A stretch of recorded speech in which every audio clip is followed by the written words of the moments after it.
Hello, ladies and gentlemen. This is On Point. I'm Jerome Gamer, your host. Today is a special edition of our show where we have bullets going to be flying from everywhere. We had the gurus from the ANC. We had a guru from the UP. We have a man that in back of Matthew term called the most dangerous man in politics. Mr. Jimmy Eastman is in the middle. He's very objective. So you got to be afraid of him. He's the guy who can tell you as it is, but you cannot rely on him because he's a man in the middle. And then we have Mr. Patmore, a hardened member of the ANC, a strong defender of the ANC, a man who believes in the private sector to take us from where we are, but he's here to present their case. Why is it that Joseph Weah may not even be running? Because they have his Jolobo, the medicine the Bassa people call Jolobo, the real bitter one that kills everything. He has it and he's ready to go. And then from the northeast, far northeast, is another brother from Bassa that is a lover of the Unity Party. He's in love with the Unity Party. He was in love with Ellen Johnson Sirleaf. He was in love with Joseph Boyka. I can see him now running from his old path, but we're going to corner him. We're going to catch him right where he is. And today, like we used to say in Nukuta, it's on. We put our saying in his eye. So, ladies and gentlemen, we have a very good show today. There's a lot going on in Liberia. Our current event is juicy. We have the airport. We have a national security issue. We have, you name it, we have it. So to get going, the Weah administration has been having problems, serious problems. But lately, as a citizen and a supporter of the government, this particular one, what we say in Liberia on this show, it catch my heart. The Liberia Airport Authority, the airport, our airport. Maybe this is the first time that some of us are going to have something that we all can agree on, the airport and the government officials in Liberia. Do we have something called quality control, where somebody does what we call real quality control? We're talking about performance review report. Do we have that? We're going to talk that. And number two, there was a fight between the ANC and the Unity Party. The ANC filed a suit that Joseph Boyka and the ANC, and the Unity Party cannot and should not and will not file a candidate in either one of the campaigns that are coming up, including the one in Lofa County, because they are still part of the ANC or the CPP establishment. And the clause says for you to get out or to file a candidate, you have to be out of that particular arrangement legally. And they have not done that. We're going to delve into that. Number three, the CDC allegedly, we are hearing this from cyberspace, that the phone call between President Weah and Coata was more than just how you doing and have the family. We are hearing that there was $1 million pledged to hire the services of Mr. Coata as a propagandist for the CDC. And we are hearing from there that some folks are saying that Mr. Coata made the comment to President Weah that he was sorry for jumping quickly into the arms of Joseph Boyka. So these are the things that are happening. Those of you who are on the ground, this show is divided into three parts. We do the introduction, then we delve into the issues, then we read our comments, if need be, take some calls, and then we go back to our final closing. So our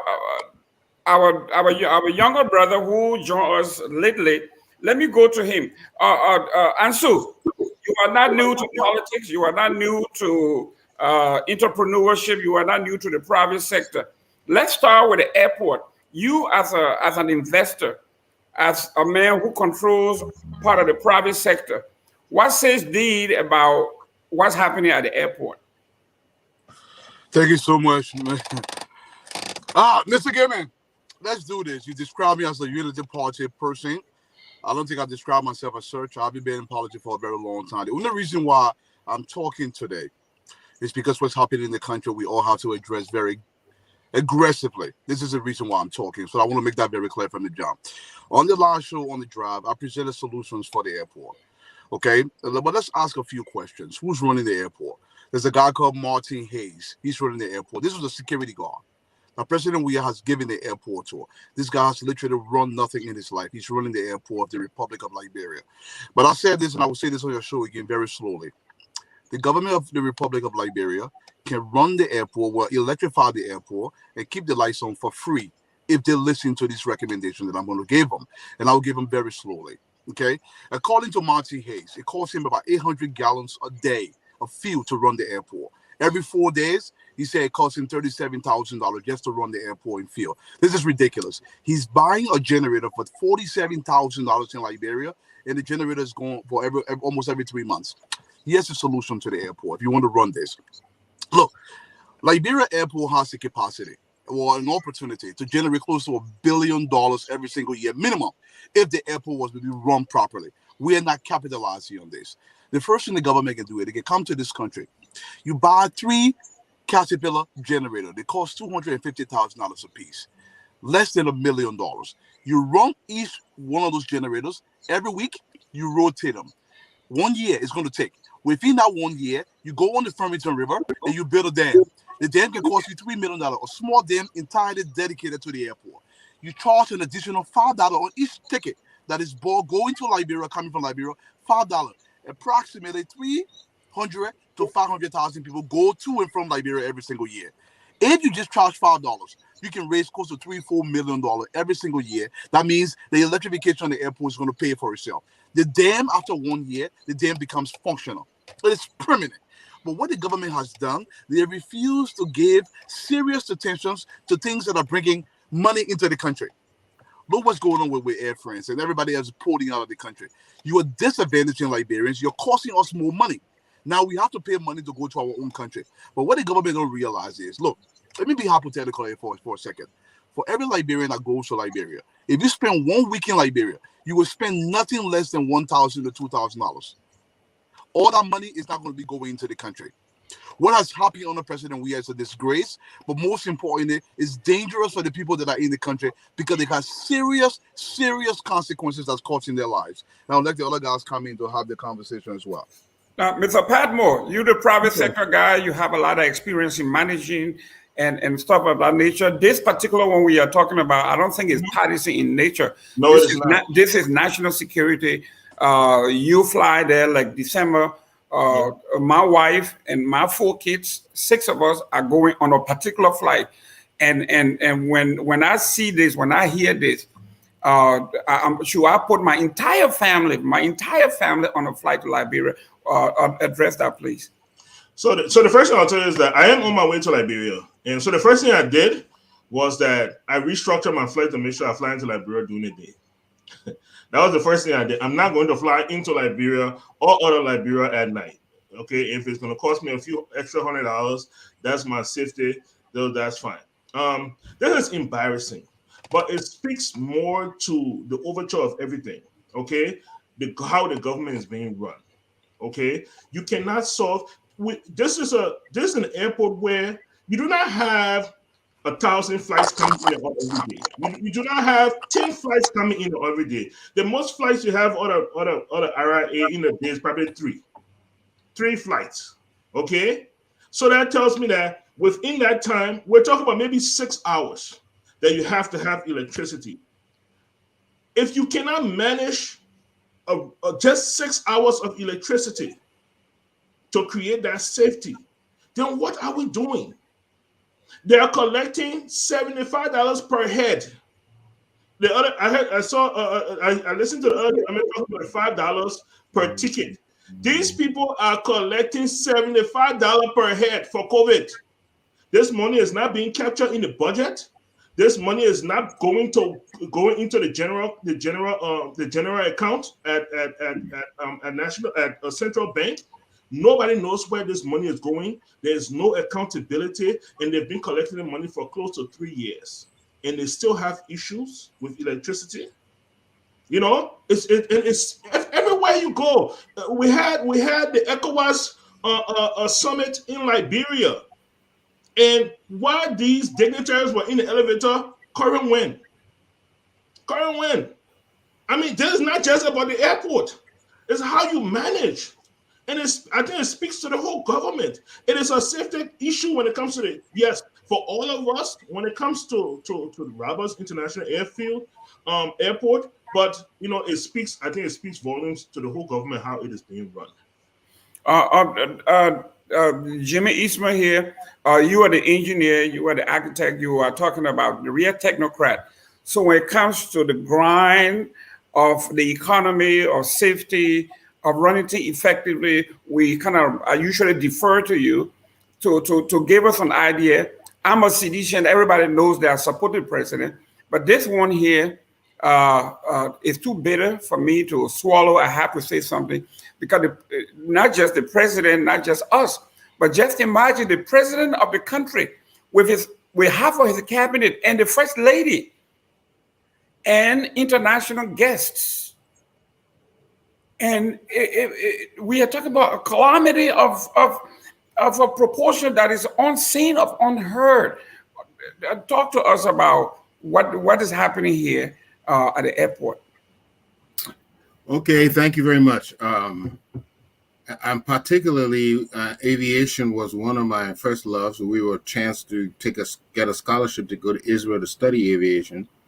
We were trying to revive Air Liberia at that time, and that was under Samuel Kanyando. But there is a lot of blame to go around. There should, first of all, what I think is that the Senate needs to be more performing in these instances. There's the Civil Aviation Authority that you have there that has oversight over the rules and the safety aspects of all aviation in the country. They are the ones responsible for issuing licenses and various other permissions.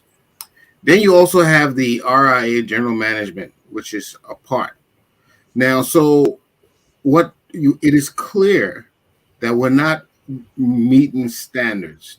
Now, with the airport, anything that has to do with aviation, there are careful guidelines and standards that must be met at all times. Take, for instance, an airplane. An airplane has to undergo a certain C check or different check, and depending on the amount of hours it's flown, or depending on the amount of hours a specific part has been placed on that plane. No matter what, you have to go through this change. You don't wait till it's broken. You do the maintenance on it prior to it being broken. In other words, it's on a schedule. So it is clear that we're not maintaining standards. Why are we not maintaining standards? Okay, you may allude to the fact that there's some budgetary deficiencies, but also who's responsible for these to enforce these things? Okay, you cannot have people who are not aware of the technicalities of running these sort of businesses and institutions. You can't just put anybody there. You need professional experts, and I see that common in our beloved country. We need experts in the right places. You cannot wing it. You will stifle development.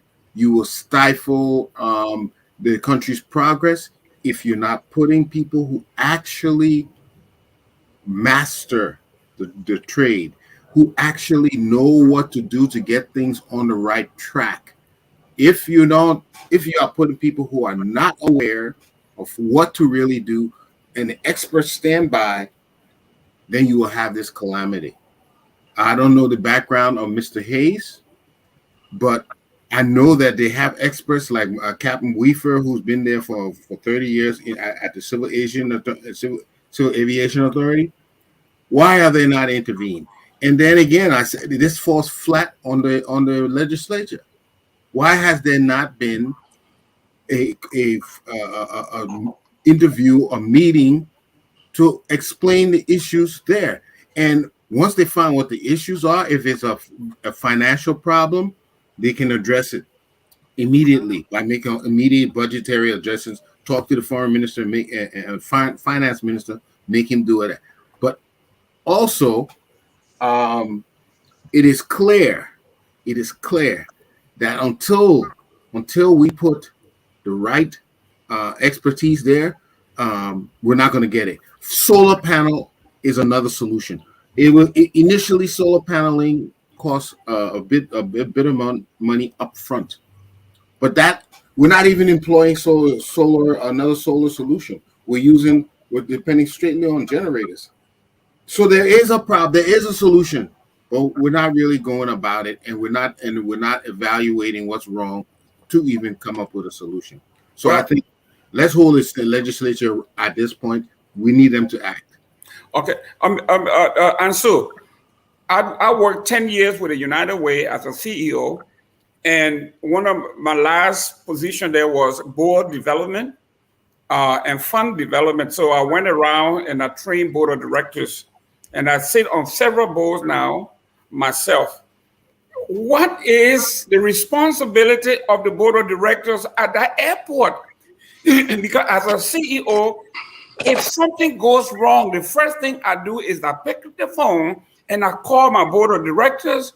I say, listen, this is what my budget is. This is what came up. And what came up is more than what is in my contingency plan. We need to do X, Y, Z. And I convene an immediate board, me as the CEO. I call my bosses, the board of directors. I said, this is my issue, and this is the solution. This is what I need to have this solved. And usually they will tell me, go ahead and bring me 3 estimates or 3 bids. And then between 3 of those, they will vet them out and they will come up with a solution. Give me the instrument that I need to be successful. And I've been very, very successful in that. What is the role, or do they have, well, in the board section, we have 2 kinds of board.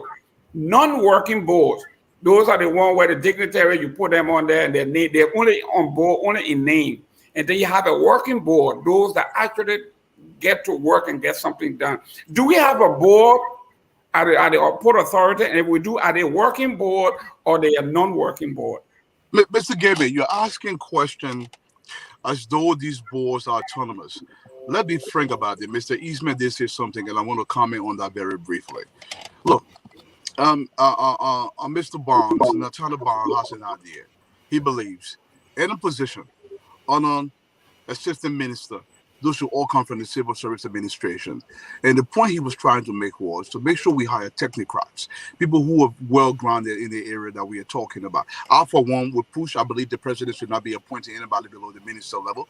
I believe these should all come from the civil service administration to make sure we got proper Liberians in this position. But let me answer your question as to the board. Most boards in Liberia, they exist in name only. They're not, people don't go there based on any qualifications or anything. Listen, my man, you can't come minister position right now, go on 2 or 3 boards and you go, they don't do anything in many instances. First of all, the airport is run in a Sacramorian way. Let me explain what that word means. You know, the CDC have a tree at the CDC headquarters, they call it Sacramorian tree. Okay? And they Muyanize themselves. What they've done is they take people and put them into crucial positions. And we all know they cannot function in this position because they have absolutely no experience, Mr. Gaiman. This is, look, one thing that hurts me about President Weah, you have a golden opportunity to literally leave a legacy that will go far beyond yourself. Why are you jeopardizing this? You're putting people in positions. Look, I will stop in the top. Where has Sam Metwell worked? I ask this question all the time. Where has he worked? Sam Metwell got us consultancy at the finance ministry. A consultant that anybody can get. You make him a finance minister. I have worked in finance for over 20 years. I don't believe I can just go to the finance ministry and become a finance minister today. You take this man, you make him a finance minister. You take somebody like Mama Sikaba. This girl was in college. You put her to the gender ministry. You take a brother like Jefferson Koji. This guy has never had a job in his life. You managed to run the largest city in the country. The list goes on and on and on and on and on. What are you doing to the country? You're literally destroying the country. And when people talk, all we hear is, oh, the young jealous boy. It's got nothing to do with jealousy. This is my country. We are not running. Almost no institution in the country works. Nothing is being done. The legislature does not work. The judiciary does not work. These guys sit on their hands. I want you to go to the legislature on the Tuesday or on the Thursday. You will cry for Liberia. And the reason why we talk, because people are not running. Look, President Weah, give your guys jobs. I have no problem with it. But when it's an important position, you take Arvin Wiese, make him a minister for research and development. I mean, guys, let's think about what we're doing to our people. How are they supposed to deliver?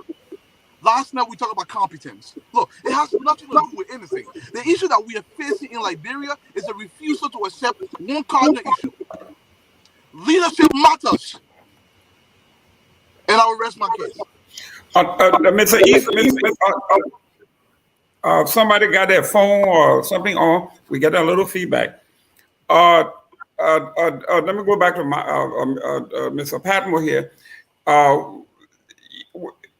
He's talking about some things that those of us that have been into the corporate world and civil service here in the United States. I know they always tell me, listen, don't bring your American thing here. This is not America. Don't compare the two and all of that. I understand that. But in the past administration of Mr. Patmore, we had, when Ellen came to power, when Chris Toll sent me the list of the people that were coming on, even I that was the spokesman of the Weah administration, had to concede that that was an A team. I mean, we talk about top-notch folks. And look where we are. What is inherent that got us to where we are? Because when you and I go to Liberia now, we hear this, oh, the boat people not come back again. That's from the previous administration with all our PhD, masters, and years of administration. We went over there and did absolutely nothing or very little. Now we are coming back again. Now they're telling, oh, there we go again. Then I come with a master's and a PhD. What is inherent in our failure as a people or as a government? So first, let me speak about the last administration. The last administration was able to put together at the very beginning a very cracked team. What was lacking in that was leadership, and it is important. Your team can be as effective as possible if you do not have an effective leader. Okay, I don't know if you remember, but the justice minister of the last administration resigned. She resigned because she did not get the backing of the president. And she said, I'm not going to put my reputation on the line. Either you support what I'm doing and I will investigate who needs to be investigated, or I will walk. And she walked. So that is one thing. But the second thing is that we need 18 people, because those people come with innovation. Okay? Let me give you an example. We have RIA right there. We have Firestone. Correct me if I'm wrong, but Firestone has 24-hour current. The government Liberia needs to call Firestone to the table and say, look, RIA needs electricity. What do we need to do to get RIA electricity? We'll work out the details. Whatever is exchange of taxes, whatever it's going to cost you. But we need Firestone to provide Robert Fee with 24-hour electricity, non-stop, period. Let's work it out. It's just being able to think through things.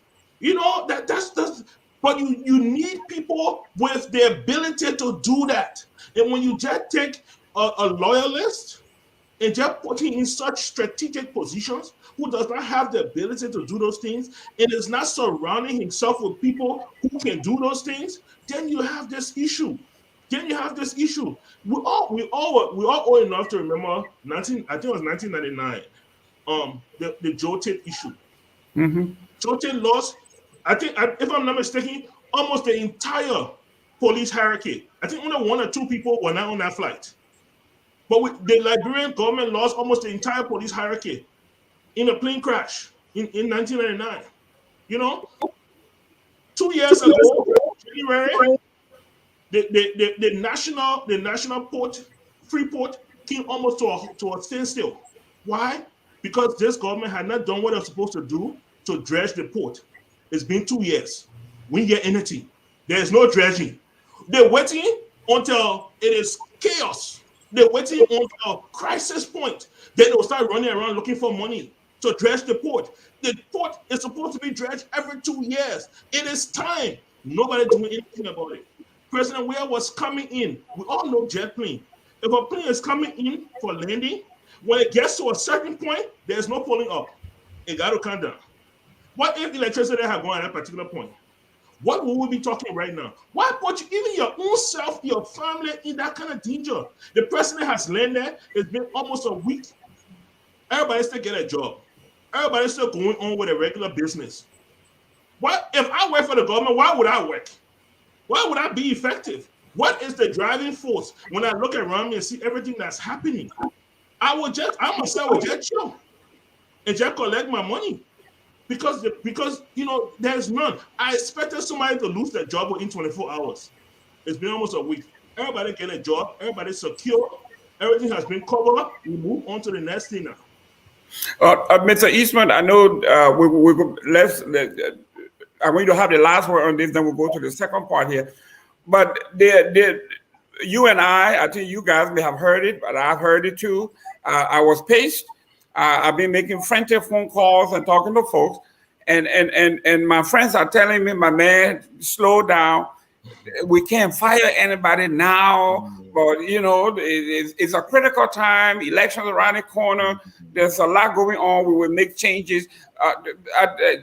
Mr. Eastman, you can't tell me you have not heard this.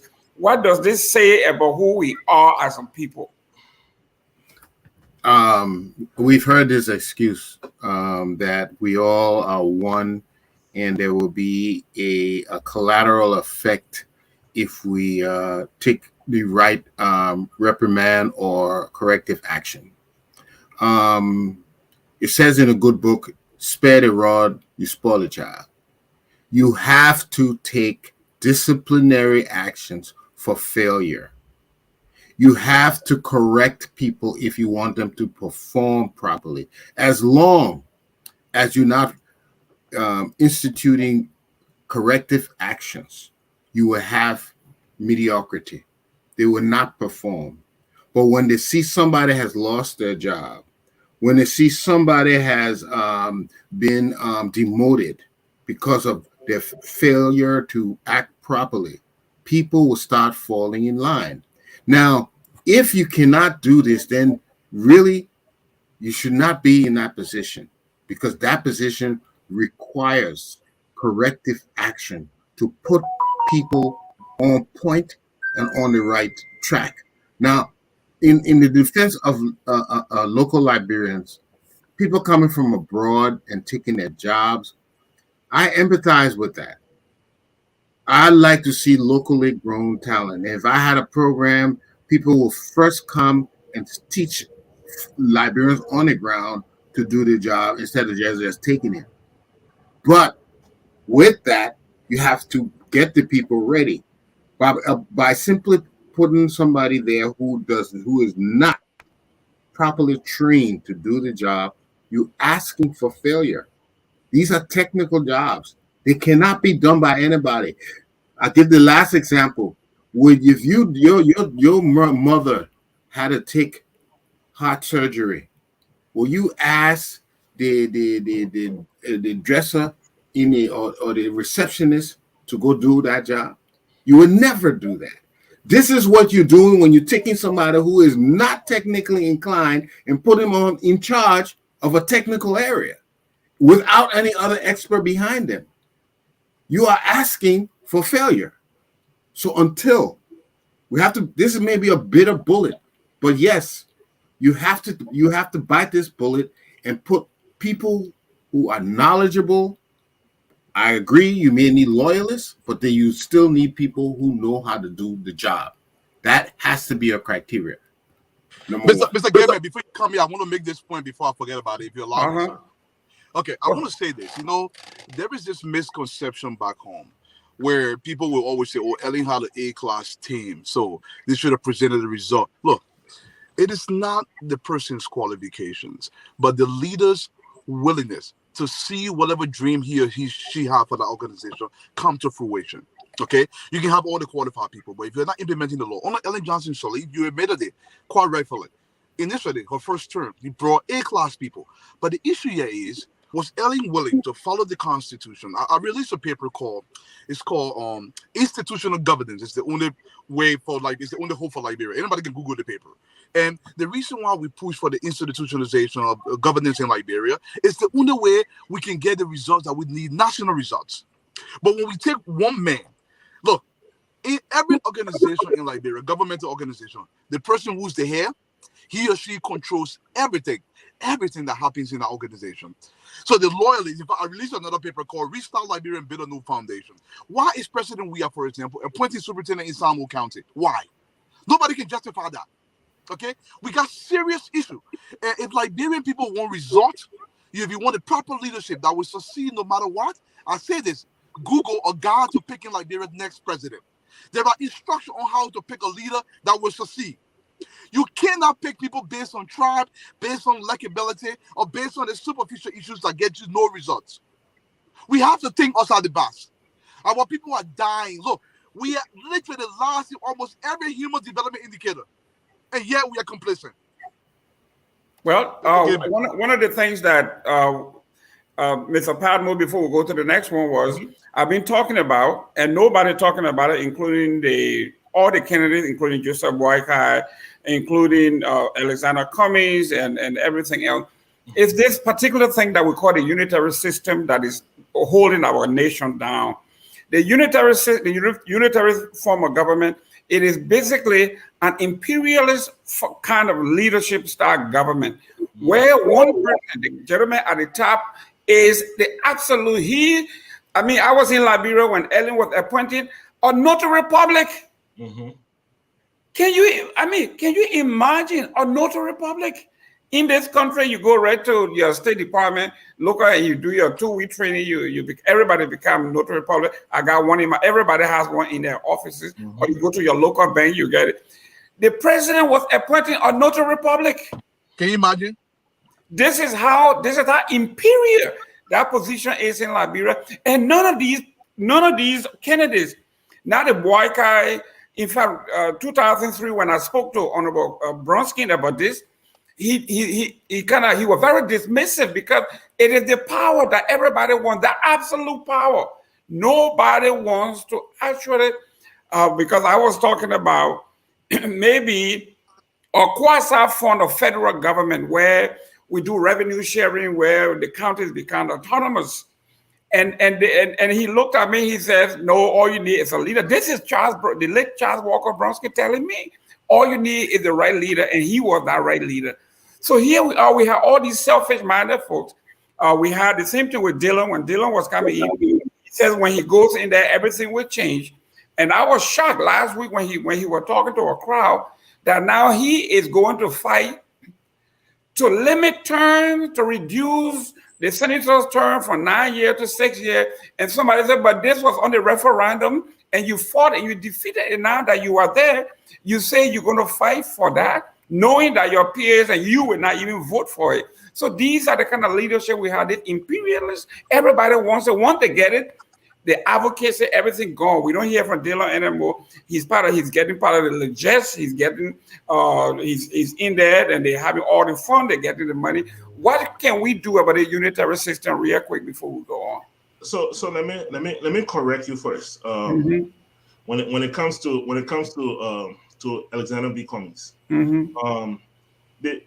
notion that has been pushed out there by some people is that he's a greedy person. He only wants to be president. He doesn't want to start anywhere else. Alexander Cummings believes that it is at the presidency that you can bring change. George Washington, first president of the U.S., after going through the Civil War and fighting for independence and democracy of the U.S., was petitioned to become king of the U.S. He refused and said, no, we fought for independence, we fought for democracy we shall have, okay?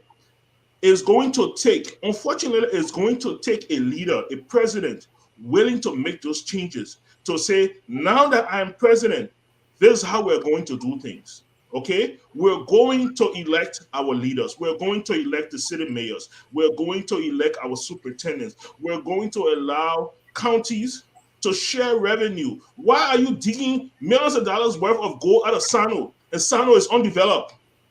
It's crazy. Sano should be one of the fastest growing places, but no, everything is shipped from there, and all the money comes to Monrovia, and Sano shares nothing. You know, the little money that goes to Basa and Nima from Asala Mita, the actors say that going down, like this is the best thing ever happened. Those are peanuts. Those are peanuts. They are complete peanuts. You go there, besides the main road, there's hardly any road anywhere else. That's what you do with monies that come from this place. You improve your schools, your hospitals, your road networks, and, you know, in a small business environment. Basa should be booming. Nima should be booming from Asalamita and from revenue sharing. It's not happening. But unfortunately, like you say, because the president has so much power, it's going to take a president that gets that power to say, now I don't want all this power. I'm going to divulge myself of some of this power. We haven't seen it before. We have not seen it before. That is true. I think the last person that tried to do that a little bit was William Aratoba. But since then, we have not seen it. Everybody that get there, they talk. When they get there, the tune change. But I'm of the belief, the firm belief, from what I have seen, that Alexander Cummings will be that leader that will change that. Okay, gentlemen, we're going to come back to this because this is so important. But let's go to something that is trending that may have some serious political implication. I'm talking about bordering, chaos in the country, our peace. This is serious. Most people who are politicians and partisans are taking this lightly, but it's very serious. The dissolution or the purported dissolution of the CPP have created this fog over our political process. The LP and the other parties, they sue the Unity Party and everybody else who have attempted to leave the ANC and the CPP alone.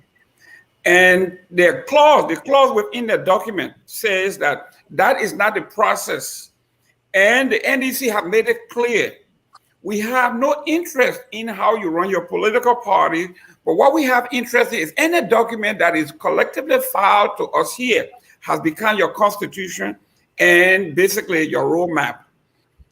This is what we have at this point, and this is what we are going to do. The Liberty Party sued and said that the Unity Party cannot, on its own, file or field any candidate in any upcoming election until after 2023. That includes the by-election coming up in Lofa County and subsequently the presidential election 2023. The Unity Party filed some papers with the court that saying that that case should be dismissed because it has no merit. And then the NEC came back and said, no, they were denied the privilege or the right to outright throw out the case. So as it stands, if all things have been considered here, all things been constant, it's telling us that an election is coming up in May, I think May 10th or May 11th. We are now in April. Liberty Party, Unity Party, ANC, the CDC, outside of those political parties, Unity Party cannot, or Liberty Party cannot field a candidate on its own in their name. If it's going to happen, then you can support whomever you want, but that person has to be an independent, but not a Unity Party, because Unity Party is still legally still part of the CPP. Mr. You are part of the ANC, and you know this particular document. Mr. Pablo, let me begin with you. How do you understand this, and where are we headed with this here? How do I understand this? This is very simple. It's very common. So when people speak about, unconstitutionality, the organic law of Liberia, it's just, I don't understand where they're coming from. This thing is very simple. If you're in the world, in the private sector, you're in the world of business, this is very common to you. It's called non-competing clause. Okay? In order for people to be comfortable enough to come together and form certain agreements and take actions without fear that people will leave them in the middle of those actions and use the advantage to compete against them later on, okay? They insert these clauses in there. It's called non-compete clause. Very common all across. I think the only state in the U.S. that doesn't use it is California, if I'm not mistaken, okay? And it just says that if we come together and we both bring all of our secrets, and we bring all of our talents and all of our information, you can't leave in the middle of that game and then go use all that information to your own benefit and compete against me. Okay? It's a contract. Contracts are signed for a reason. They're notarized for a reason. They're probated for a reason, so that people can be held to those contracts. Okay? It's a very simple thing. Now, is it just a detriment to UP? No, because technically CPP cannot field a candidate. In order for CPP to field a candidate, all four parties must agree. ALP is not even discussing it.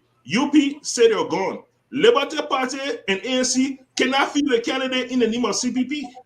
So if that is the case, then how come UP can go by itself, knowing all they know right now, and field a candidate in Lofa? So look, these are the basic things. If we're going to face the country, let's face the country. The basic things that we do every day, we must hold ourselves to it.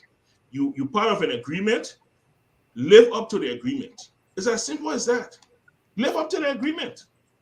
And so, let me look. Real quick before you go in, what Mr. Padmo is saying here, or Michael, forgive me if I call you a first name basis. No problem. This is serious here, Ansu. If the Liberty Party, the ANC, the Unity Party, based on this contractual agreement, like you said, no non-compete clause within their own arrangement, have made them all basically invalid and people who are disabled and can't do these things. Where are you telling me that CDC is going to go to this election by herself? How do we remedy this? Mr. Gayman, let me be. People might not even worry about it. Nothing is going to hold in that sense. Let me just pose a few questions that I'm not going to answer, but the audience will listen, will answer for themselves. In the last election, these collaborations, every single political party within the collaboration stood independently, even though they were in a collaboration. You have to understand that they were in a collaboration, but they were independent structure within that collaboration. That's number one. Number two, the clause that is in question that says UP cannot leave, that clause is currently in court because there are opposition to that clause, because other political parties said they did not sign that clause. They said their signature page were attached to a document. That is still in dispute. I'm not going to counter that. But I'm going to say this. NEC does not have any judicial powers. They only have maybe arbitration powers. I believe NEC is stepping their bounds in this case. This has to go to the courts if they want to do about this. But at the end of the day, Mr. Palm will say, well, we're talking about Uganda law of the country. At the end of the day, it doesn't matter what we sign. The Constitution is what that matters. It will be decided through the courts. And I believe at the end of the day, all of this is going to be squashed. Each political party is going to go their own separate way, and they're going to run in these elections as a team. Now, if CDC have a nefarious plan, basically, to believe that they themselves will be the only political parties in the organization, they're fooling themselves, because there is nothing more that destabilizes a country more than election matters. So I believe the CDC should step aside, do not use the courts, do not use the governmental institutions to give yourself an edge that you have not earned, that you are not going to get. I don't know what the fight is about, but at the end of the day, UP is going to run. All the political parties are going to run independently because they've been doing so throughout the collaboration. Okay, Mr. Ismail, Jimmy, I see that we have a contrary view here, because I know even though we have a constitution, the constitution does allow people to have private contracts, and those contracts are binding once they are written and notarized. Anybody can come out and say, okay, the paycheck I gave you, disregard it, my signature is on there, but I didn't do it, or I didn't. Anybody can say that. But legally, in the court of law, we have documentation from the CPP that has the signature of everybody. And that document brought Darrell Dillon to power, brought Nyobli Kanga to power, and they brought the whole slew of by-election defeat that the CDC experienced in this gone by-election. That particular document brought them all to power, and they hailed it as one of the best things that have ever happened. Now that they have captured power and they are now solidified themselves, they are now saying, forget about the document that brought us to power. We are here, but no, the signature there is not us. And somebody from the CDC may come and say, well, if you want to nullify this particular document, then nullify the whole thing. That includes, because according to Nyobli Kanga, we should go by the status quo ante. That prior to 2015. If that is the case, then all electoral processes should be null and void, but they want to have their cake and eat it too. So how do you deal with what Ansu is saying, that somehow the organic law, the Constitution take precedence? So whatever they sign, whatever they did, even though they got their senatorial, they got all the position they wanted, it doesn't count. I agree with Dwalu when he says the Constitution is supreme. That is the law of the land. And anybody who forms coalitions or agrees to do things have to do it within the framework of the Constitution. If you come up with something that is against the Constitution, by right, it will be null and void. Okay. That being said, we do agree the Constitution should be supreme. But while you have entered these agreements, ill-advised, because each one of these groups should have lawyers that should have examined these papers, thoroughly examined it, and advised whether they should continue or not. So I see a lot. What I see is who are the legal luminaries who advise these people to form this coalition, and apparently they are not willing to abide by the rules of the coalition. Okay, so there's some, I see inefficiency or a deficit in that part. I also find that a lot of what we are seeing is, you wonder, had they stayed together and ascended to power, what would we have had? Because it is obvious that they cannot cooperate together. To cooperate, you have to be, give and take. You have to compromise. There are certain things you agree to do and you live by it, and there's certain things you may have to forego, and everybody has an understanding. This is what they will do. But it's apparent that they don't have that understanding.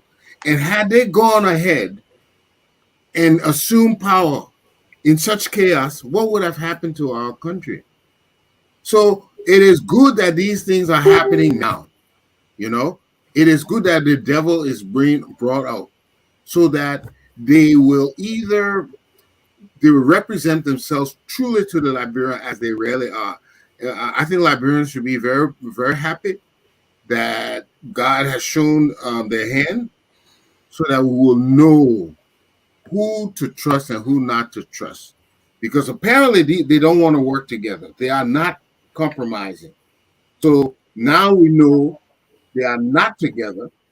So now we have to make up our mind. Do we stay with the CDC government that we know, or do we invite people who can't even cooperate by themselves into power at this point? So I think it's good. It's good that they got exposed, and we'll see how this evolves eventually.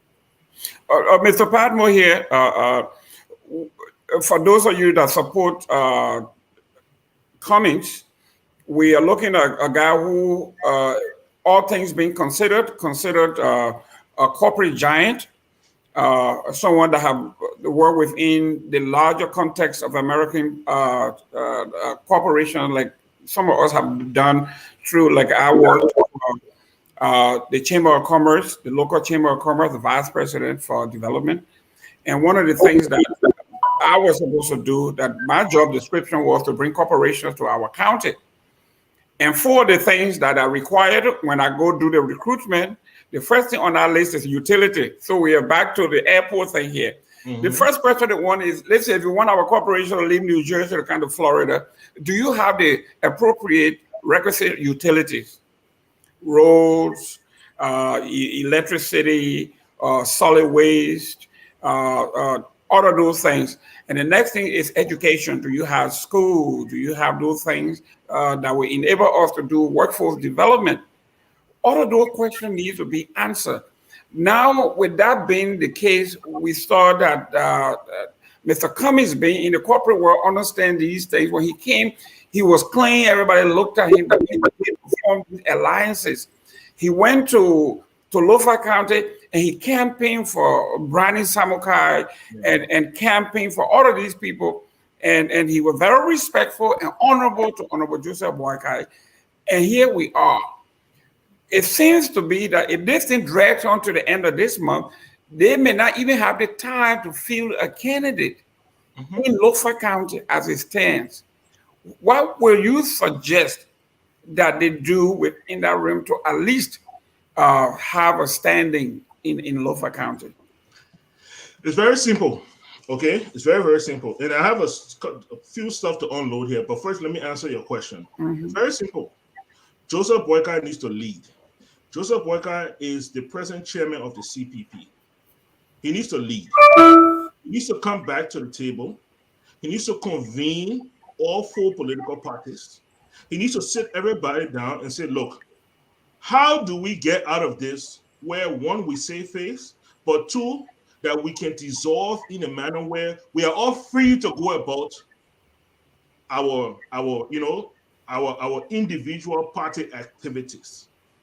And then lead, come to an understanding, okay? Liberty Party will say, look, stand up being here, you ain't paid dues. We don't want we've been forcing a bill to run the place. You pay your due, we'll sign the paper. ANC might say, ALP get me in court. Let ALP drop the case. I will sign the paper. UP might say, so there are different things that people will come up, but if Joseph Boakai can lead, this man presented himself to us as the wisdom person, the wise man in Liberia. Just show your wisdom, lead, show some leadership. You want to lead Liberia in the future, even though you are 80 years old, but that's a different thing. But even in this case, look, when we're in the village and the young people have discord, we go to the old people for wisdom. The old people always call us together and settle dispute.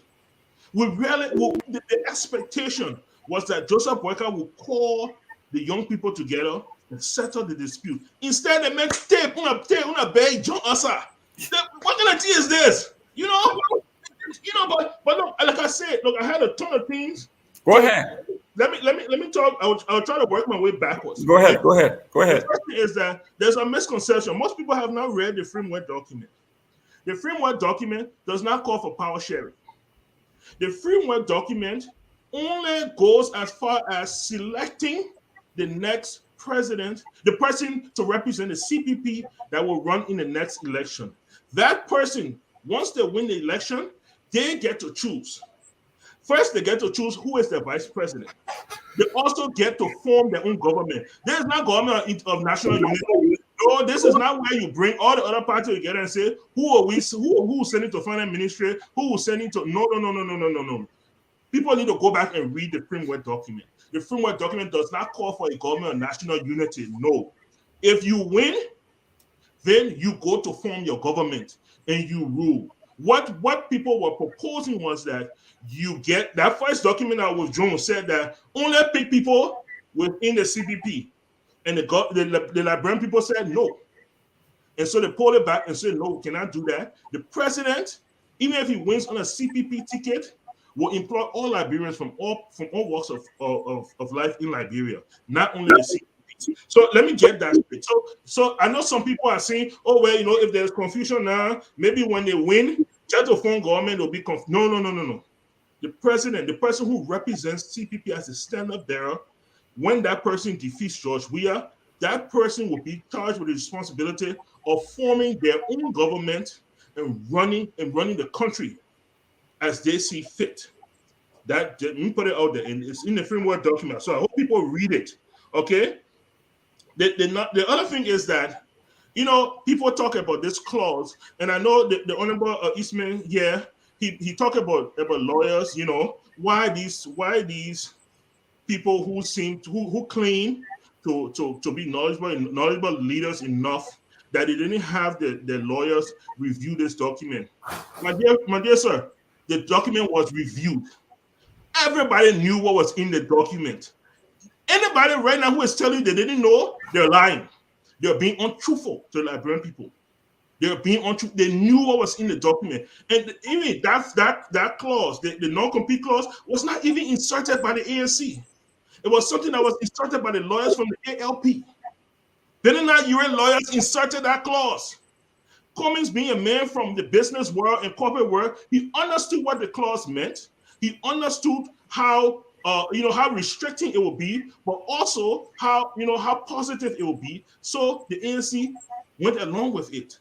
But you know what I mean? Now these very same people that were the ones that inserted the clause, thinking they were going to hold other people. Say, yeah, we'll hold in. Fight, we'll win, we'll hold in. Now it has turned around now. Now they don't want claiming now, oh, you're holding us. This is your clause. Be truthful to the Liberian people. But there's just a few things I wanted to put out there just so that some people understand, that this is not, this is not something that was snuck in there that people didn't know. We are following this case. And the WhatsApp messages will tell a lot. Because in those WhatsApp messages, it will talk when the final document was posted, the responses for each one of them, how they affirm the document, they agree on the document, they all agree to sign the document. All those things are there. Serena Silva is dancing around. But eventually, the defense team will take over and will lay out a case to the Liberian people, and they will see it for themselves. Allow me, Mr. Padmo. Go ahead. Mr. Padmo. Yes, sir. I want us to carefully examine the premise you laid. Yeah. Okay. These groups are coming together, and we say whoever emerges as standard bearer will form their own government. Yes. Now, think about it. You're coming together to affect a change, but when the change comes, you want to tell me it shouldn't benefit everybody in that group? Okay, but that is why the very framework, the very premise was deceitful, because everybody knows if I'm going to spend my money and contributing toward a group, in the end, we all want to benefit from it. But what you just described here is whoever wins doesn't owe any allegiance to anybody, doesn't owe any collaboration with anybody once he wins. So what are you really doing? It was not thoroughly thought through, and that is why it's falling apart. Because when people start realizing, if Cummings wins, that means I will just sit on the wayside. Oh, if Buckeye wins, that means we will just be disregarded. They're realizing it now, and all of a sudden they broke apart because it wasn't properly formulated that each group would have been benefited somehow from the emergence of the CPP as winner. Well, falling apart. Mr. Padmo, before you come in here, if Mr. C or Janice Job back there, I think Ansu wants to re-enter here. In anything we do, we want to say it doesn't pay to bring people age. People say ageism and all, but we know, you and I know, that leadership entails energy. It entails vibrancy. Yeah. So all these things, when they try to bring this culture thing in, that the elder in the room should be accorded this, we have to look this bull in the eye and eat it and say, you know what, this job is not for an 80-year-old man. No, it's not. And definitely not an ailing one that has a pacemaker. That is, when Dr. Joseph Weah spoke the other day, I have problem on it. He was not audible with a microphone to his mouth. And people had to stand up to him to fix his pants. This is the visual we are talking about. People are saying, well, he's not going to lift weights. He's not going to do push-ups. He's going to use his brain. He's not going to. No. I think is that Mo? I don't know, Mo Mohammed or whatever his name is. He said it. Africa is the youngest continent on the planet. But yet and still, we have men and women in their 80s and the 90s, some in wheelchairs, still telling the young folks that I am the future. Joseph Weah at age 80 is telling 35-year-old, 40-year-old men and women that he is the future and they should put him up front, even though we know medically it is impossible, age-wise it is impossible. And yet and still, this man is convincing 42-year-old men and women that he is the future. I know you are a supporter of Joseph Weah, and so tell me here, under what circumstance will you, an 80-year-old man, to run a country that is in dire need of everything? Mr. Gibbon, what you've just said about who's supporting who, whatever. I'm a kind of person when I go on these shows, I try to support Liberia in everything that I do. Okay, whether I support one person over another. But I'm going to ask a question before I answer your question. And I don't want you to answer my question. I just want to hear the question. An 80-year-old man who tries to address the country that is not too eligible, or a 54-year-old man that never addresses the country. He never does anything to the country. I don't need you to answer the question. No, let me answer it because it is politically tricky. I will not let it hang there like that. You see, the 80-year-old man is trying. We have tried. We passed that stage of trying. We want men and women that can do it. So we don't want no 80-year-old man trying something here. We want men and women that can do it. And Joseph Weah cannot do it. He's too old to do it. Okay, and a person that is not doing it, how do you respond to that? A person that is not doing it? The problem here that you are failing to realize is that the previous government was there for 12 years and we didn't do the evaluation in midstream. And you and I know in corporate America, we do our evaluation at the end of our term. Every year we do the evaluation. You cannot evaluate this man in the middle of his 4th year when you're going to do it at the end of his 6th year when you do the referendum. Has he completed these things? So what we are doing here is premature. 2023, at the end of his 6th year, you can now come and say, these are the check mark. Have he reached these? Has he done these? It has not happened. This is the 4th year. We got 2 more years. So you are premature here. But let's go ahead. Okay, so we reached the conclusion that the current administration never addresses the country. That is okay. A man that's trying to address the country is not audible enough. Let me say this to you. You mentioned Mr. Weah's age. Mr. Weah's Vice President Weah has not shown any incapability of he being able to do the job. He did. And can you speak to that? We just said it. He stood at the podium and he spoke for 20 minutes in order. Nobody understood what he said. Actually, he needed help. He needed help to be stable, and his pen needed to be readjusted. That is incapacitation. No, Mr. Gateman, the man stood for almost 2 hours. Let me tell you why. No. Listen, please. The only person that stood for almost 2 hours was George Weah when he gave his State of the Union address.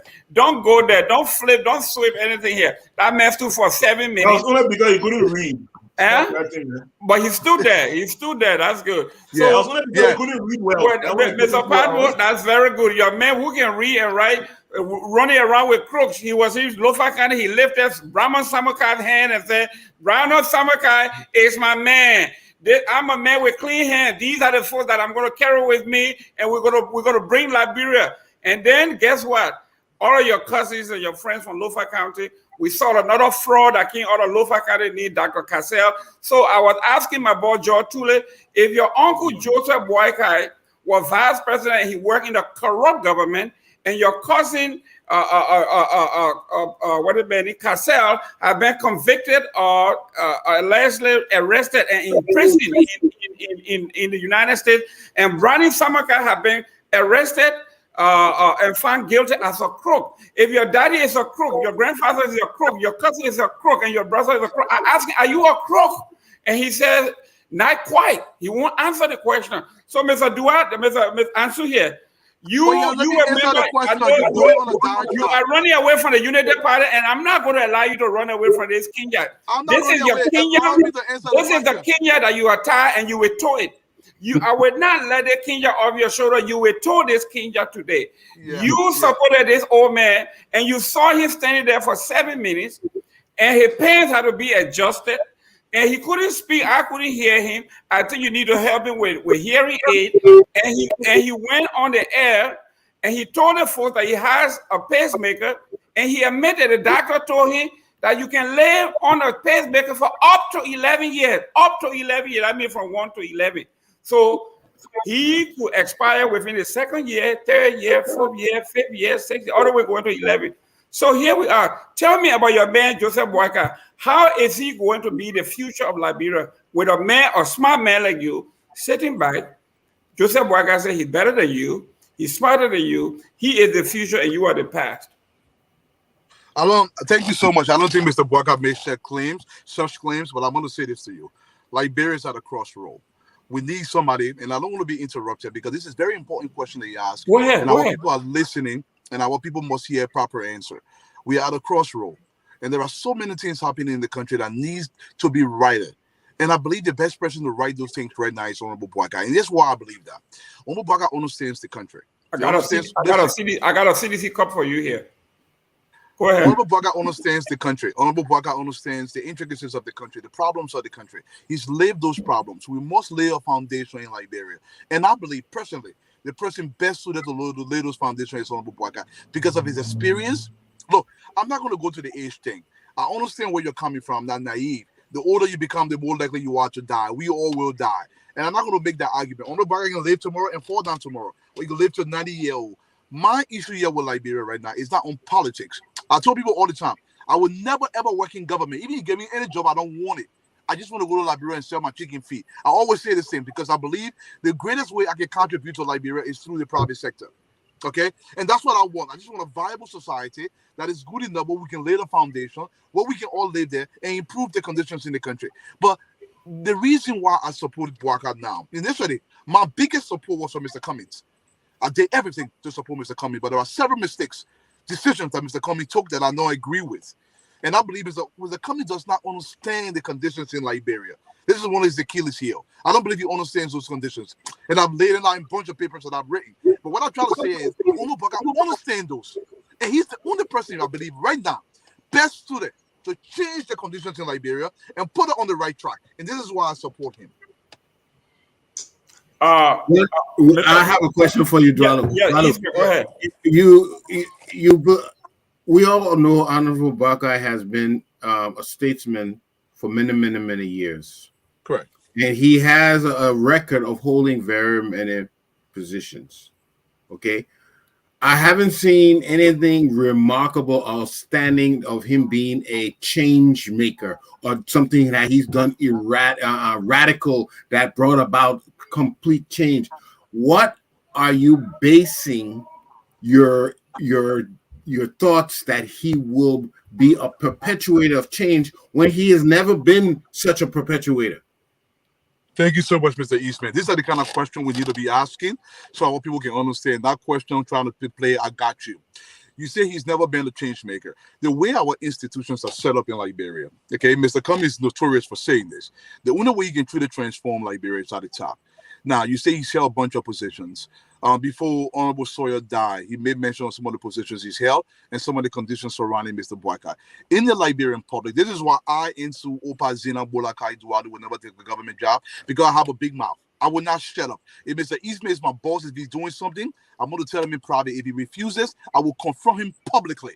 The next thing you know, they want to kill you in Liberia. This is why I cannot take a government job because I will not sit there. The reason why I say this is Honorable Boyka from LPNC to being the vice president of the Republic of Liberia. Whatever he's done, he set himself apart. He may not have the aggressive change you're talking about because he has not had absolute powers that is given in Liberia. Now, I'm not saying that's what is required.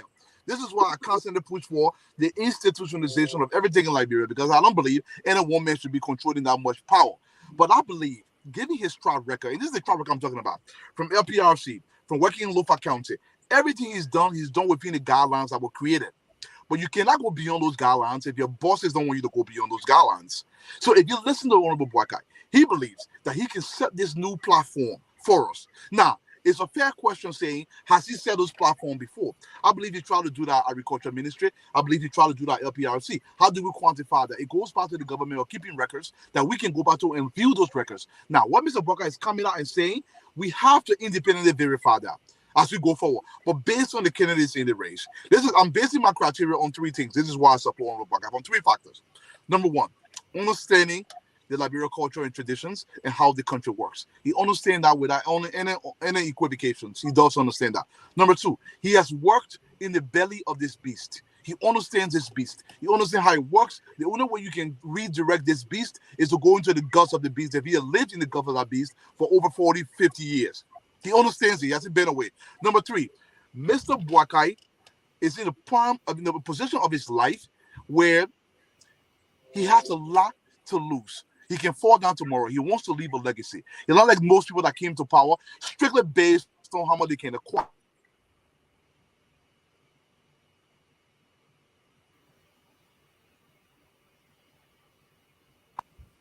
Can you hear me? Yeah, go ahead. Every time people call it, check me out. This is why I keep going in and out. But if you can still hear me, that's great. Can I hear you? Thank God you can hear me. Yes. But the reason why I support, those are the 3 reasons why I support Honorable Boakai. And I believe he's the only person right now can set that foundation that we are looking for. If anybody else can give me a better option, I'm willing to listen to it. But I don't see anybody else that understands Liberia, that can deliver what we are looking for based on the inside knowledge that he has. And number 4, he has a legacy to live for. And throughout his entire career, he has lived up to that legacy. Many will argue that George So Weah, I'm going to log back out and log back in again. Every time somebody calls, it does this to me. I apologize. Okay, man. go ahead. All right. okay, like I was just trying to allude. A lot of George Weah has what he has is the charismatic effect. He's what they call a popular leader. Populism allows a leader to motivate people to do things. So what I'm trying to say here is that if you look at the population and the effect or the political capacity of George Weah, he has the ability to affect more change than anybody else.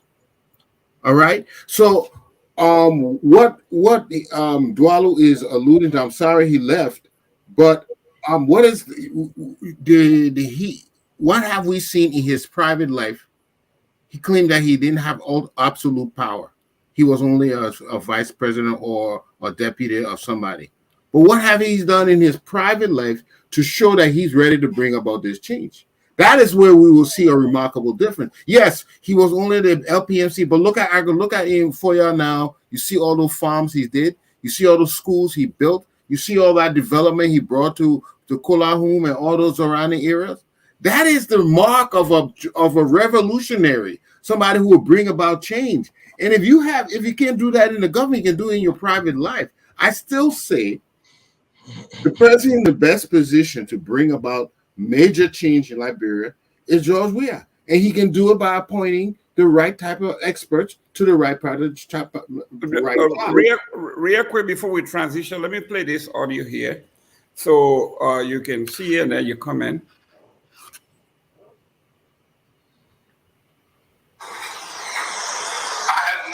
His Excellency, the Vice President. Can you hear me? Yes. For many years. I first met him a long time ago at the University of Liberia.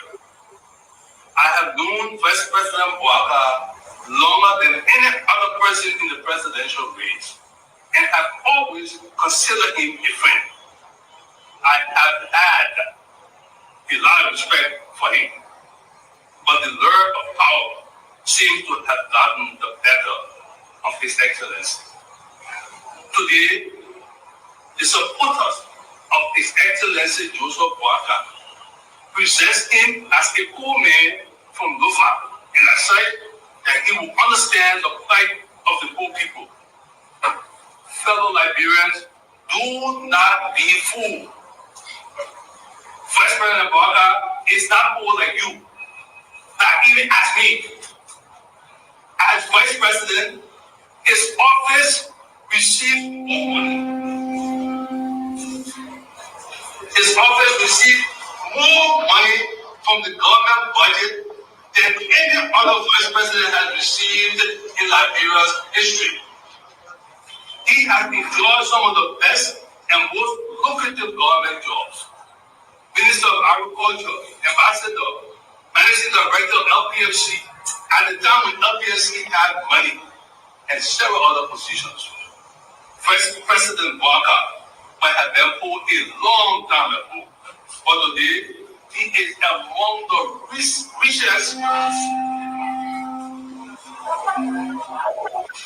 He is among the richest 1% of Liberians who are enjoying the best of this country. For the 2017-2018 fiscal year, the government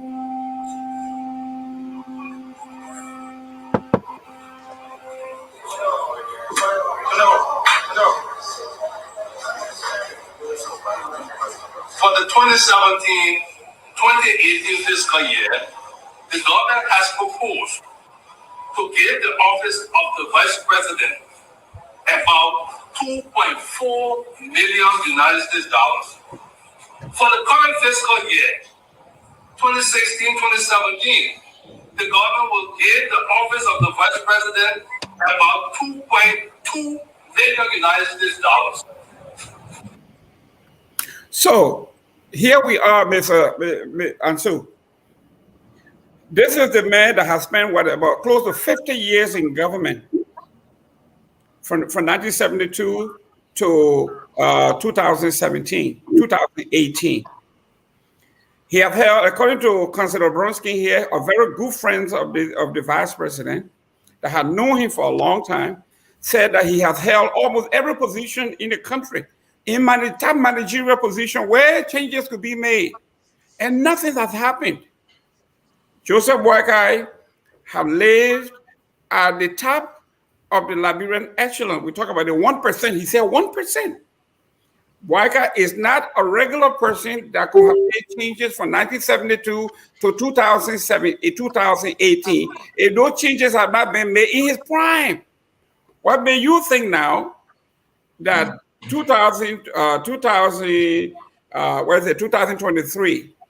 And one of the things that I want to take from my brother, Mr. Cummings, he said past performance is a great indicator of future performance. If those changes have not been made in his prime.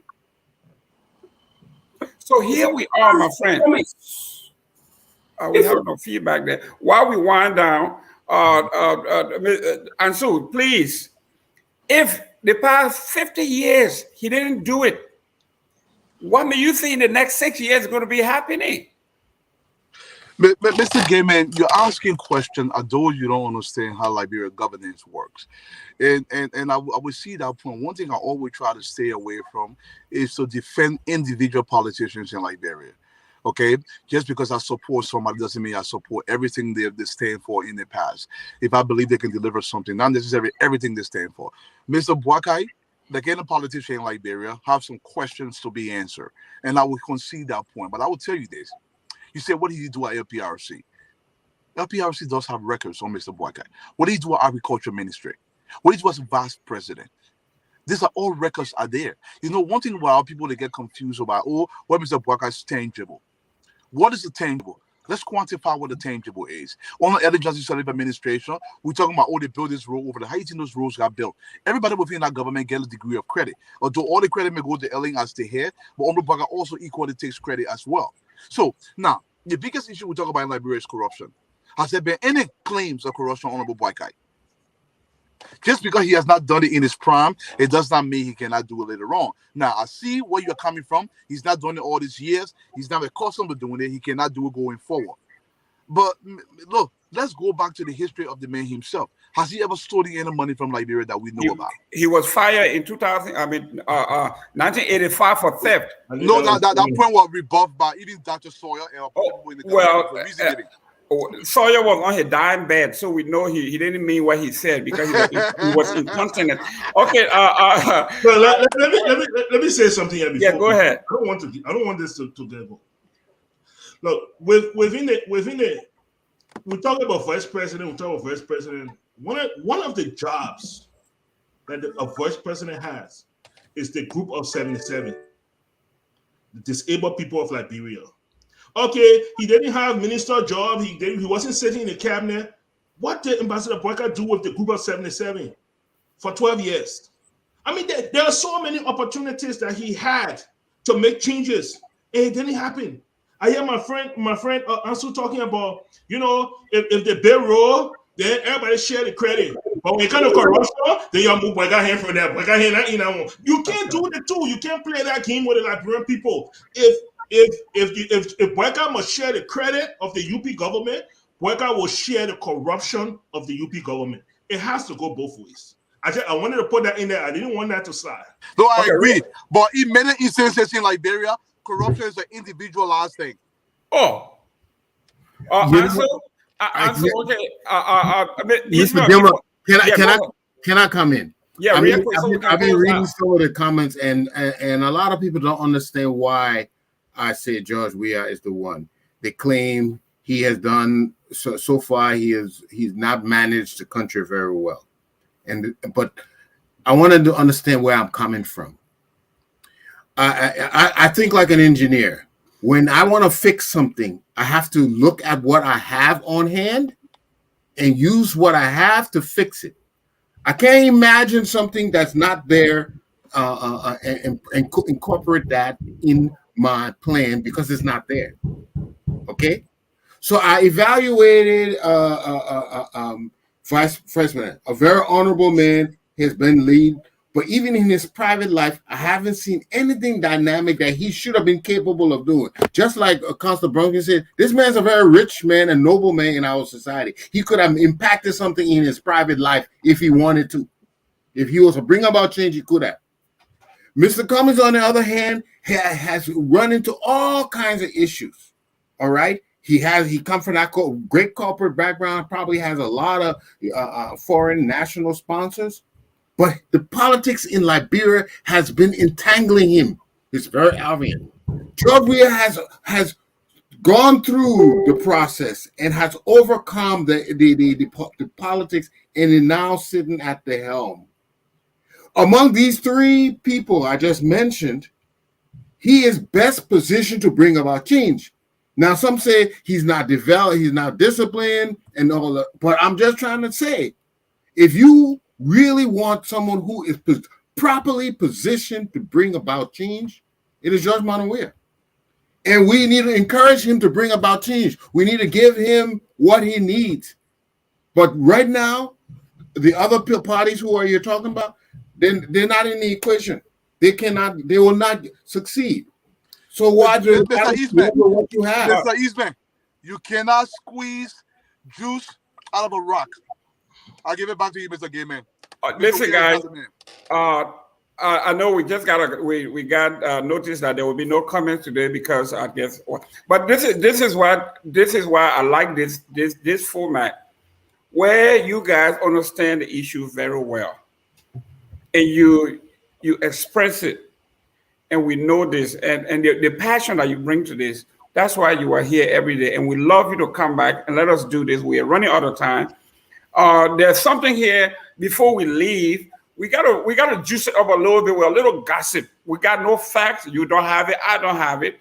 But I, as a CDC, the supporter of the president, I'm hearing this, and I think it's worth talking about. If McGill don't call me no more, that's fine. But let's do this. We are hearing that telephone call between President Weah and Coata was meant in there somehow to sweeten the pie that Mr. Coata, basically they have flipped him. He is now going to become the propagandist of the CDC government to the tune of $1 million dams. I have put a disclaimer out there. We got no documentation. This is what's in the public domain. That it will be paid in 3 installments, $300,000, $300,000, and $400,000. This is what we are hearing. Mr. Eastman, real quick, we're running out of time here. But what does this say about this president? A few days ago, he was in the city of brotherly love, bringing on board Uli, who has, we used to call them the pit bull with no teeth, and other that paper tiger. I'm saying this because I was administrative vice president for Uli before, so I understand where they are coming, the critics are coming from. But the president is bringing aboard all his critics, bringing them. You got ideas, bring it. Let's join together and work. Another pillar to that is someone like me, like Ansu, like Padmo, like you. We say we are all private people. We don't want to help government go forward. We just want to go in the private sector. But yet and still, we expect experts. You all are experts in your fields of endeavors, and you say you don't want to be part of government. So where do they get these experts from? All the experts that I have talked to, they don't want government job, but they want the government to run right. So how do we do this? Eastman, tell me what does that say about this man bringing everybody now on board? Well, that's the nature of politics. You know, there's a famous saying that they say, I bring my friends close, but my enemies even closer. Because once your enemies are close enough to you, you can monitor their activities. So the strategies that are being employed right now to bring his enemies closer, that way he can better influence them. I think he's just trying to consolidate his power at this point. And those who are disgruntled, those who are against him, he's trying to bring them close to consolidate. That's just a strategy. But to take money out of the coffers of Liberia and to give $100,000 to EULA, and I look at schools needing books, and students needing classrooms, better classrooms. It's hurtful. I would have partnered with EULA to bring money into Liberia. Okay. Now I don't know what this money is supposed to be used for, but if it's used to bring for EULA to go out and lobby for Liberia, fine. But right now we need we need to bring money into Liberia. We need to bring investments into Liberia. We need to bring business into Liberia. So with all this strategy to bring his enemies closer, I hope the ultimate goal is to make Liberia better. So if that is the goal, to get EULA to participate in nation building, I think it's a good move. Mr. Padmore. Here's my thing. Of course, I mean, as the election grows closer, we'll see more acts of desperation. This is an act of desperation. The CDC government knows that they're in trouble. They know they have done nothing in the last 4 to 5 years. They know that the last senatorial elections, the Liberian people sent them a very clear message. This is just their attempt to tighten their hold on power. That's all this is. If the CDC has in its private coffers $1 million to give to any Liberian to help them win, that's the CDC's business. Good, kudos to Henry Costa if he can pull that deal off. But I mean, it is what it is. Governments and organizations all the time hire lobbyists and things like that. Well, if that money are going to a women, will we have the same concerns? Have the same concerns. We'll be like, they won't win, so they're doing that. Ellen did that. Ellen paid millions of dollars to lobbyists, to enhance the image of Liberia. So, but the thing is, my only issue with that is that if this is coming from the private coffers of the CDC, and that is still yet to be determined, But hey, if Mr. Costa has made a lot of sacrifices in his own personal life for where he is right now, if he can pull this deal off, I say kudos to him. I'm a businessman, so that's a move. That's correct. Where's Ansu? Guys, we're running out of time here, but like you said, when I was vice president of ULI, we have always tried to lobby for the Liberian government and the Liberian people. We have never had enough money to even have an office space anywhere in Washington, D.C., Newark, New Jersey, where my uncle Tom, where you were president of ULI, and then on and on. It has always been the goal of ULI to one day have an office space in Washington, D.C., from whence they can work. For now, from the time when I was there in 1991, we always had a P.O. box in Washington, D.C., and then we met everywhere else. But we have never had a place like K Street or any of those places where they say you can go from day in, day out to meet people from the Liberian Student Union. It has never happened. So if this is towards that realm, I applaud the government. I applaud the new leadership of ULI. If they can come together and have a stationary place that Liberians can call home, that can be turned over to the next administration after administration, I think it's a good thing. Just like we have an embassy in the United States, it would be a great thing, but it has to be like everything else. It has to be monitored. So, gentlemen, we are running out of time here. Let's go to the closing here. We got a few seconds. Ansu, please, your closing, and then we'll go to Padmore, we'll go to Eastman, and then we'll get out of here. All right, thank you so much. And you guys can hear me, correct? Yes, we can hear you. I'm never going to do this again on the phone because it's just crazy. I want to apologize to the audience for going in and out. But I want to say this very briefly on the issue of Henry Costa. Look, listen, if CDC can put up that kind of money, and we are talking so cavalier about the issue of corruption in Liberia, where CDC getting almost $1 million from, I don't know. But I believe this is all gossip. I'm not even going to do it anyway. I don't think CDC is going to pay that kind of money. But then again, sometimes, politics makes strange bad fellows. We don't know what's going on. But at the end of the day, let's talk about Liberia. It got nothing to do with jealousy. It got nothing to do with anything. It's about the elevation of our country. If we don't talk about the issues that are pertaining to Liberia, nobody's going to help us change the conditions in the country. I think Mr. Eastman said it in the beginning. Nobody's going to change Liberia if we ourselves don't apply ourselves to change the country. We have to try, irrespective of your political leaning. For me personally, it doesn't matter who becomes president, but who can deliver to the Liberian people. Because if I get a president that can come in there, follow the Constitution, build institutions to transform our people's lives, I'm all for it. At the end of the day, that's all that should matter. Thank you guys so much. Mr. Padmore? Awesome. Okay. Thank you for having me on your show. This is the second time. I think I even enjoyed this even more than the first time. I miss my friend, brother, Mr. Tule. But I'll be following his comments, and telling you next time you shouldn't be hiding behind someone and commenting. You should come forward and face me. Okay. But that being said, I just want to thank you guys. Look, like Dwalu said, this is Liberia. In the end, it's all about Liberia. Okay. We cannot insert a weak foundation and say, well, Judge Weah is all we have. I mean, Judge Weah is properly positioned right now. We'll work with Judge Weah. We insert that weak foundation and try to build on top of that. Everything's going to come crumbling down. We have the uniqueness of Liberia is that as old as we are, we still have an opportunity to start from scratch. And people miss that, okay? We still have an opportunity to start from scratch and to do it the right way. So our children and our children tomorrow can look back on this generation and say, this was a generation that did it, that put us on that trajectory, okay? And so I will not put Mr. Cummings forward because I think it's clear that we all know that he is the right person that can do that, to put us on that forward. Vice President Boyka has been a civil servant for all my life. I'm almost 50 years old. Okay, this man has lived on government for so long. I have paid his tax. I have paid everything for this man. No, I'm telling you something, sir. Right now, it's tax season like in America. I only want to claim that man as my dependent. Okay, that's how long I've been supporting him. Okay, but serious, on a serious note, we have to find a way. We have to find a way forward.